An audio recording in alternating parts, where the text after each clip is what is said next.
Excel 2016, Module 3, pages 140 through 144. Okay, at the top of 140, you have information in a green box, your pro skills, written communication displaying significant digits that you need to read, and then a couple of brief paragraphs right above the instructions. When you get finished reading that, let's move on to apply cell styles to input values and calculate values. Step number 1. Select the non-adjacent range B4. All right, so let's start with B4. Then B7 through B9. So here, use your control key. B7 through B9. B13 and 14. Again, make sure you use that control key. And then E7 through E10. 7 through E10. So it should look just like that. So B4. B7 through B9, B13 and 14, and then E7 to E10. And again, if you look over here, you'll see what's highlighted. There's 7 to 10, and there's 4, and there's 13 and 14. Okay, on your Home tab in the Styles group, so on our Home tab, here's our Styles group, here's our More button. I do want to warn you that this can look different on different computers. So some computers don't even have a More button because they have all of this displayed. It just depends on the computer and your monitor. So if it looks like this, we need to hit the More button. If you don't have a More button and everything's already displayed, that's fine too. All right. In the Data and Model section, okay, so it says Data and Model, click the Input Cell Style. Now before you click that, you can just touch all these and take a look, in your live preview. Kind of see what they look like. So when you get finished checking it all out, we're going to go right here in Data and Model and select Input and go ahead and click that. Step number 4, select the non-adjacent range. All right, we need B10, B15 and 16. Remember, use your control key, B15 and 16. B19 through 21. So B19 through 21. And then scroll down a little bit, B23. And we're going to go back up here on our Home tab in our Styles group with our More button. And in the Data and Model section, this time we want Calculation, which is right there. Go ahead and click that. And then deselect, and you can see the changes. All right, on the top of page 141, figure 3-5, go ahead and make a quick look and make sure that your screen looks like it does over here in figure 3-5. And then you need to read page 141, using Excel functions and understanding function syntax. Okay, you're going to be doing this for the rest of this course, so please make sure you read this and you understand about functions and arguments and how they work.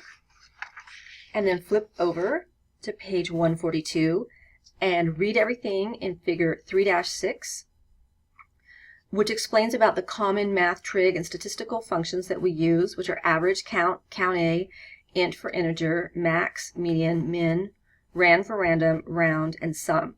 And you need to stop right now, pause the video, and read all that, and get an idea of what these are and how we use them. And then you need to read about entering the count function on 142.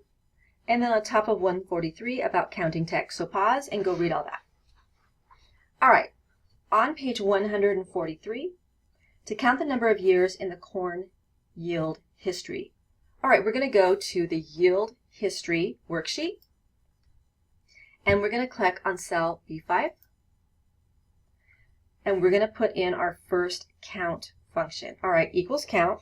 So you type in your equals sign, and as you begin to type count, you're going to see all the different counts come up, all the different formulas that you could use. The one we want is right here. It's just plain old count, so double click it. And you always want to do that so that you're not actually spelling things yourself and typing them, because if you do that, you can have a typographical error. By using what the computer gives you and double clicking on the correct function that you want, you're not going to have a typo, right? Okay, so we have count in. All right, what are we going to count? Now notice it also put in your open parent for you, which is nice. we are going to actually count in the E column. So what we're going to do is we're just going to come up to the E column heading, just like that. Get up on that E column header, get that black down pointing arrow and click to select that entire column.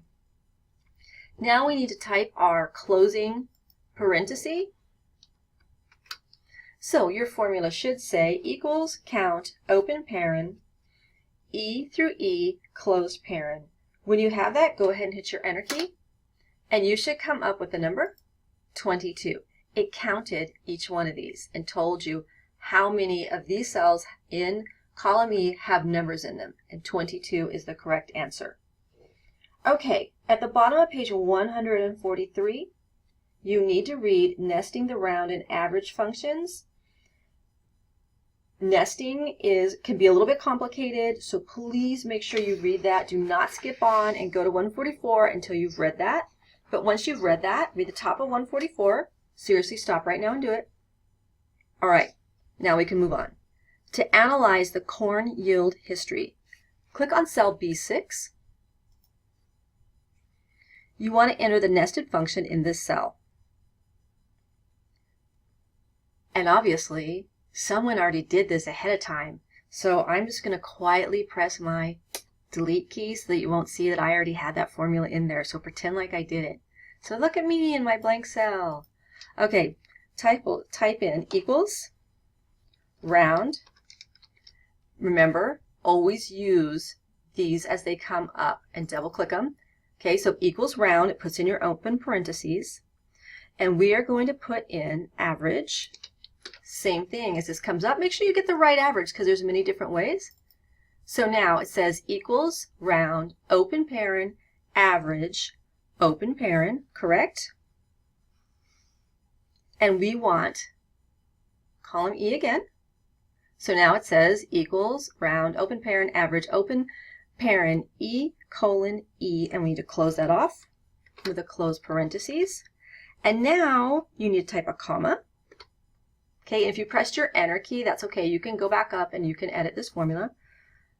Comma, 0. Make sure you get the number 0, not the letter O, and then a closed parentheses. And now I'm going to stop and look. And what I'm doing is I'm counting my parentheses. And I'm making sure, so I have 2 black ones and I have 2 red ones. And now I'm going to cross my fingers. No, I'm kidding. It's good. Go ahead and read it. Equals round, open paren, average, open paren, E through E, closed paren, comma, 0, closed paren. Press your enter key. Yes, it worked. I always feel good when that happens. And it's 170. Now, that's all well and good. But do you know why it says 170? And do you know why that 0 is there?